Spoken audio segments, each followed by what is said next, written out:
Ultimate جو ہے کہ وہ سپریم کورٹ آف پاکستان میں اکثریت. اس وقت 16 ججز ہیں سپریم کورٹ آف پاکستان میں.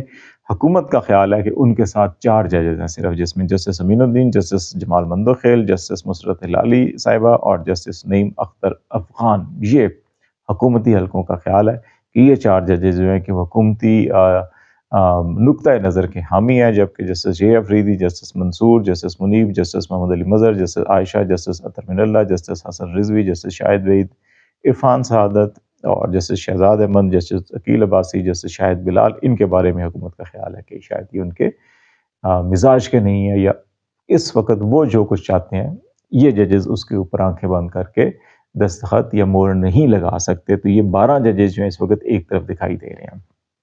اب 4 ججز دوسرے ہیں.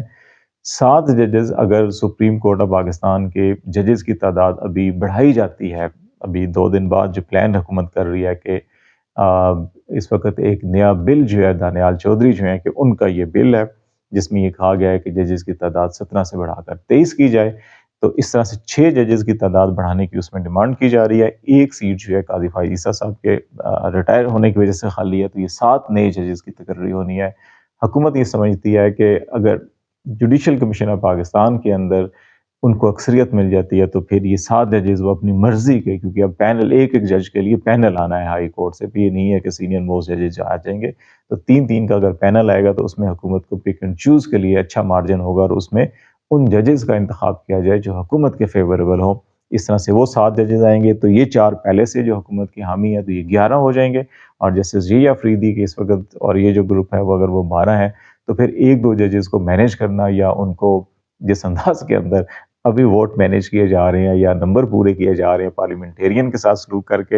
اور اسلام آباد ہائی کورٹ کے 6 ججز کے خط کو قطعاً مت بھولیے گا آپ، جس طرح انہوں نے کہا کہ کس طرح سے ایگزیکٹو اور انٹیلیجنس ایجنسیز دباؤ ڈالتی ہیں اپنے مرضی کے فیصلے کرنے کے لیے. تو اس طرح سے کر کے ایک بھی جج اگر ادھر سے کوئی مینیج کر لیا گیا تو یہ پلڑا بھاری ہو جائے گا حکومت کا. تو اصل گیم جو ہے اس کے پیچھے یہ ہے. اب ہم آ جاتے ہیں آئینی ترمیم، جو اس کے ساتھ جڑا ہوا معاملہ. ہم نے کیوں یہ ججز کے خط کا حوالہ دیا اور یہ ساری بات کی. اب آئینی ترمیم کے لیے کیا کیا حربے استعمال کیے گئے؟ ابھی تک خاموشی تھی، لیکن چودھری اعجاز صاحب اور حاجی امتیاز صاحب جو ایم این اے ہیں، اور چودھری اعجاز صاحب بھی ایم این اے رہ چکے ہیں، ان کی چودھری اعجاز صاحب کی اہلیہ اور حاجی امتیاز صاحب کی جو بھابھی ہیں ان کی جو ہے کہ یہ پریس کانفرنس ہوئی اسلام آباد میں، اور انہوں نے یہ کہا کہ 25 سے 30 افراد ان کے گھر میں 4-5 گاڑیوں پر تشریف لائے، اور وہ کوئی رات تقریباً 9 بجے جو ہے کہ ان کے گھر میں داخل ہوئے، اور 1 بجے تک جو ہے کہ وہ وہاں پہ مار کٹائی، تشدد اور اس قسم کی حرکتیں کرتے رہے. خواتین کو گھسیٹا گیا، ملازمین کو جو ہے کہ وہ فرش پہ لٹا کے لوہے کے پائپوں سے ان کے اوپر تشدد کیا گیا. بچوں کو کمروں میں بند کیا گیا. 9 سال کی بچی کی جو ہے تصویر دکھائی گئی، 11 ماہ کے بچے کو کھینچا گیا، ان کو نہیں چھوڑا گیا. گالیاں اور زبان اس قسم کی استعمال کی گئی کہ ان خواتین نے کہا کہ وہ میڈیا پر بیٹھ کر بیان نہیں کر سکتی. وہ ان کو شرم و حیا کا عنصر جو ہے کہ اس کے اندر آپ خود اندازہ لگا سکتے ہیں کہ کیا باتیں کی گئی ہوں گی. اور ایک آدمی جو ہے کہ وہ ان کے پاؤں پر کھڑا ہو گیا، خاتون کے پاؤں کے اوپر کھڑا ہو گیا اور کہا کہ شوہر سے بات کرواؤ اور جہاں بھی ہے اس کو بلواؤ.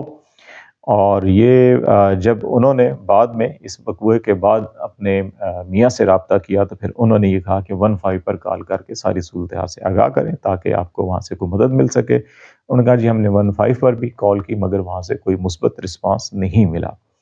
اور 11 اکتوبر سے لے کے اب تک انہوں نے کہا جی کہ روز ہی کوئی صبح یا شام کو کوئی نہ کوئی آتا تھا، دھمکیاں دی جاتی تھی اور کہا جاتا تھا یہ اگر آپ باہر بات کریں گے، کسی کو بتائیں گے تو پھر آپ کا اس سے زیادہ جو ہے برا حال کیا جائے گا. اور گزشتہ شام 6 بجے جو ہے کسی مشینری بلڈوزر وغیرہ لائے گئے اور ان کے گھر کے آگے جو ہے توڑ پھوڑ کی گئی، اور یہ کہا گیا جی کہ وہ CDA کا عملہ تھا کہ آپ کی ناجائز یہاں پہ تجاوزات ہیں آپ کے اور ان کو گرانے ہیں، اور کوئی نوٹس کچھ نہیں کیا گیا.